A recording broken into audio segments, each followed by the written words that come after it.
افغانستان ایک ایسا ملک ہے جسے سلطنتوں کا قبرستان کہا جاتا ہے۔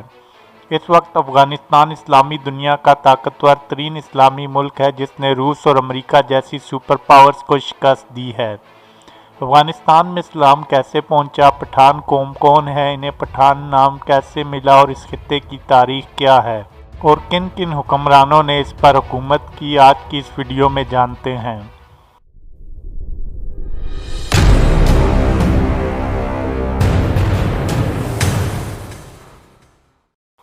افغانوں کے بارے میں کہا جاتا ہے کہ وہ حضرت ابراہیم علیہ السلام کے بیٹے حضرت اسماعیل علیہ السلام کی اولاد میں سے ہیں، جو کہ فلسطین سے تیسری جلاوطنی کے موقع پر ان سے بچھڑ گئی تھی، اور اس قوم نے مشرق کا رخ کیا اور انہوں نے اپنے پہاڑی درے کا نام خیبر رکھا، ٹھیک اسی طرح جیسے بنی اسرائیل نے حجاز پہنچ کر اپنی بستی کا نام خیبر رکھا تھا۔ بنی اسرائیل کے بادشاہ ساول یا طالوت کا بیٹا ارمیہ تھا۔ ارمیہ کے بیٹے کا نام افغانہ تھا، جس کی پرورش حضرت داؤد علیہ السلام نے کی تھی۔ حضرت سلیمان علیہ السلام نے اسے اپنی فوج کا سپہ سالار مقرر کیا۔ جب حضرت سلیمان علیہ السلام کی وفات ہوئی تو بادشاہت کے مسئلے پر ان 12 قبیلوں کے درمیان پھوٹ پڑ گئی۔ 12 میں سے 10 قبیلوں نے یربعام کو، جبکہ 2 قبیلوں نے یہودا اور بنیامین نے رجام کو اپنا بادشاہ بنا لیا۔ یہ حکومتیں آپس کی دشمنی کی وجہ سے زیادہ قائم نہ رہ سکیں اور بالآخر بالیوں، آشوریوں اور رومیوں کے ظلم کی وجہ سے تباہ و برباد ہو گئیں۔ یہودا کی ریاست کا 579 قبل مسیح میں بالیوں نے، جبکہ اسرائیلہ کی سلطنت کا آشوریوں نے 721 قبل مسیح میں خاتمہ کر دیا، جبکہ بابل کے بادشاہ بخت نصر نے 1 لاکھ یہودیوں کو قیدی بنا کر اپنے ساتھ دارالحکومت بابل لے گیا اور انہیں بابل کے آس پاس کے علاقے میں آباد کیا۔ اس دوران کئی ایک یہودی قبیلے وہاں سے بھاگ گئے، ان میں سے بعض کوہستان موجودہ افغانستان چلے آئے۔ اب سوال یہ ہے کہ ان پٹھانوں کو پختون کیوں کہا جاتا ہے؟ اس کا جواب یہ ہے کہ بنی اسرائیل کے ان قبیلوں میں سے ایک قبیلہ بنی پخت بھی تھا۔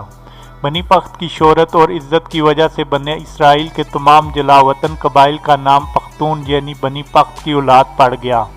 اسلام سے پہلے افغانستان پر داراول نے 516 قبل مسیح میں قبضہ کیا۔ اس کے زمانے میں افغانستان کو 2 حصوں میں تقسیم کیا گیا۔ گندوارہ کا علاقہ خیبر کے مشرق اور بختیریا کا علاقہ مغرب میں تھا۔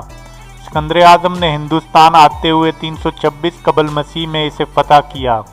سکندر کے زمانے میں یہاں یونانی طرز کی عمارات تعمیر کی گئیں۔ سکندر اعظم کے بعد اس کے مفتوحہ علاقے اس کے جرنیلوں کے قبضے میں آ گئے۔ پاکستان کے شمال مغربی علاقے کے تمام افغانستان کے ایک بڑے حصے پر یونانی حکومت تقریباً 200 برس تک قابض رہی۔ پہلی صدی قبل مسیح میں یوچی قوم کی کشان شاخ نے قبضہ کیا اور خاصی طویل عرصے تک یہاں حکومت کی۔ 5ویں سے 7ویں صدی عیسوی تک وادی کابل میں مقامی سرداروں کی حکومت قائم ہوتی رہی، جبکہ باقی افغانستان میں وہ سردار حکمران رہے اور جو ایران کے ساسانی حکومت کے زیر نگیں تھے۔ 7ویں صدی عیسوی افغانستان کے لیے انتہائی اہم تھی، کیونکہ حضرت عمر کے دور میں ایران اور بلوچستان کے اکثر حصوں پر بھی مسلمانوں نے قبضہ کر لیا تھا۔ حضرت عثمان رضی اللہ تعالیٰ عنہ کے دور میں مسلمانوں نے غزنی سے لے کر کابل تک کا علاقہ فتح کیا۔ اسی دوران میں وادی کابل میں ایک تبلیغی مہم روانہ کی گئی۔ 650 عیسوی میں بلخ اور ہرات کی بغاوتوں کو ختم کیا گیا۔ 664 عیسوی کو کابل اور اس کے گرد و نواح کو باقاعدہ طور پر اسلامی سلطنت میں شامل کر لیا گیا۔ اس کے بعد افغانستان کے مختلف علاقے بنو امیہ اور پھر بنو عباس کے ماتحت رہے۔ عباسی حکومت کے زوال کے ساتھ ہی مقامی گورنروں نے خود مختار حکومتیں قائم کر لیں۔ ایران اور افغانستان میں بھی علیحدہ اسلامی حکومت قائم ہوئی جو کہ طائری خاندان کے نام سے مشہور ہوئی۔ اس خاندان نے 730 سے 814 عیسوی تک حکومت کی۔ ان کا دارالحکومت نیشا پور تھا۔ یعقوب بن لیث نے طارق خاندان کی حکومت ختم کر کے حکومت سنبھالی۔ افغانستان میں عظیم اسلامی حکومت کی سب سے پہلے غزنی خاندان نے بنیاد رکھی، جس کی بنیاد امیر سبکتگین نے ڈالی تھی، اور اس کی وفات کے بعد اس کا بیٹا محمود غزنی حکمران بنا۔ عباسی خلیفہ نے اسے یمین الدولہ کا خطاب دیا۔ غزنی خاندان کی حکومت کا خاتمہ غوریوں نے کیا تھا۔ غوری خاندان کے عظیم حکمران سلطان شہاب الدین غوری تھے۔ 1223 عیسوی میں منگولیا سے چنگیز خان کا ایک نیا فتنہ کھڑا ہوا۔ منگولوں نے آخری خوارزمی بادشاہ محمد شاہ کو قتل کر کے افغانستان میں اپنی حکومت قائم کر لی تھی۔ وحشی تاتاریوں نے بلخ، ہرات اور غزنی کی تہذیبوں کو تباہ و برباد کر دیا۔ جب چنگیز خان کی موت ہوئی اور منگول سلطنت زوال کا شکار ہوئی تو افغانستان کے مختلف علاقوں کے والی خود مختار بن گئے۔ شمس الدین کرت کی حکومت کے انتشار کے دور میں سلطان ملک شمس الدین کرت نے خود مختار حکومت قائم کر لی۔ اس کی عملداری میں غزنی، ہرات، بلخ، سرخ اور نیشاپور کے کئی علاقے شامل تھے۔ اس خاندان کی حکومت 1379 تک قائم رہی۔ 1379 عیسوی کو امیر تیمور نے افغانستان پر قبضہ کر لیا۔ تیموری خاندان کا آخری بادشاہ سلطان حسین بائقرا تھے۔ اس کا عہد افغانستان تاریخ میں بڑا ممتاز تھا۔ تیموری خاندان کا خاتمہ 16ویں صدی کے آغاز میں ہوا۔ ایران کی صفوی اور روس ایشیا کی شیبانی خاندان نے ان کے علاقوں پر قبضہ کر لیا۔ شیبانیوں اور مغلوں کے درمیان کشمکش جاری رہی، یہاں تک کہ تیمور کی اولاد میں سے ظہیر الدین بابر نے اپنے پائے تخت فرغانہ سے نکل کر قندھار اور کابل پر قبضہ کر لیا۔ بابر کے بعد افغانستان کے بعض علاقے ایران اور بعض علاقے ہندوستان کی مغلیہ حکومت کے زیر قبضہ رہے۔ اگر کوئی قبیلہ بغاوت کر دیتا تو دلی یا اصفہان سے فوجیں بھیج کر اس بغاوت کو کچل دیا جاتا تھا۔ 1707 عیسوی میں خلجیوں کے ہوتک قبیلے کے عظیم سردار میر دیس نے قندھار میں ایران کی صفوی سلطنت کے خلاف بغاوت کر دی اور ایرانی گورنر کو شکست دے کر قندھار پر قبضہ کر لیا۔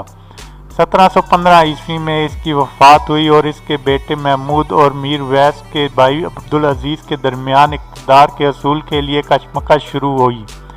محمود نے 1717 عیسوی میں اپنے چچا عبدالعزیز کو قتل کر دیا۔ محمود نے 1720 عیسوی میں گرمان کو فتح کیا۔ 1722 عیسوی میں صفوی سلطنت کے دارالحکومت اصفہان پر بھی قبضہ کر لیا۔ محمود نے شاہ طہماسپ کو گرفتار کر لیا۔ محمود کے چچا زاد بھائی اشرف نے اسے قتل کر دیا اور محمود کے سر کی جگہ جگہ تشہیر کرتا رہا۔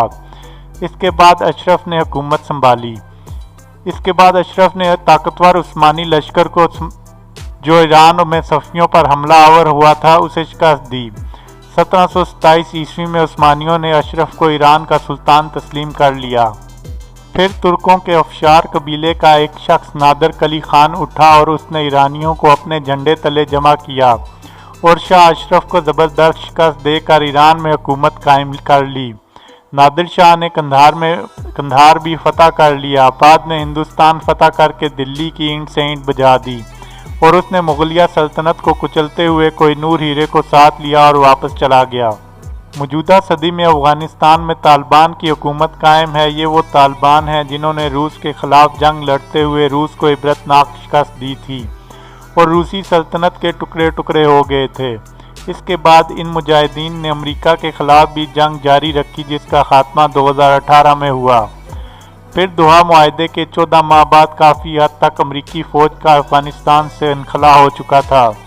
1 مئی 2021 کو طالبان نے کٹ پتلی افغان حکومت کے خلاف ایک مسلح کارروائی شروع کی اور بمشکل 3.5 ماہ میں بیشتر افغان علاقوں کو طالبان نے فتح کر لیا۔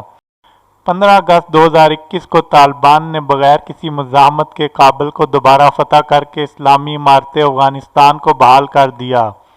30 اگست کو بقیہ غیر ملکی افواج بھی یہاں سے چلی گئی۔ یہ وہ عظیم دھرتی ہے جس نے اسلام کی بڑی خدمت کی اور اس نے سب سے زیادہ جہاد کیا، اور یہیں سے قرب قیامت کے نزدیک کالے جھنڈوں کو لے کر مجاہدین نکلیں گے جو کہ امام مہدی علیہ السلام کے لشکر میں شامل ہوں گے۔